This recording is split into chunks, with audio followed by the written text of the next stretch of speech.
मूर्तिजापूर तालुक्यातील जितापूर खेडकर येथील कमळगंगा नदीत 2 बालकांचा बुडून मृत्यू झाल्याची घटना 14 ऑगस्ट रोजी 5 वाजताच्या दरम्यान घडली आहे। या संदर्भात प्राप्त माहितीनुसार हिरपूर येथे राहणारे शेख आयान शेख अजीज वय वर्ष 17, मोहम्मद अमीर मोहम्मद मुझम्मिल वय वर्षे 14 हे 2 मित्र हिरपूरवरून बाजूच्या जितापूर खेडकर येथे असलेल्या नाल्यात अंघोळीसाठी गेले होते। परंतु मूर्तिजापुरात सतत पाऊस सुरू असल्याने नाल्याला मोठ्या प्रमाणात पाणी आले होते। पाण्याचा वाढलेला प्रवाह आणि नाल्याचे खोलीकरण केलेले असल्यामुळे यामध्ये शेख आयान व मोहम्मद अमीर या 2 बालकांचा मृत्यू झालाय।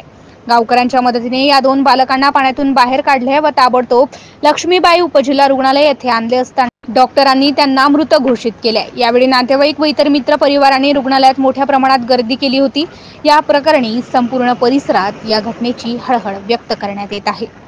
MCN न्यूज मराठी करिता धनराज सपकाळसह कॅमेरामन नरेंद्र वाढोणकर, अकोला।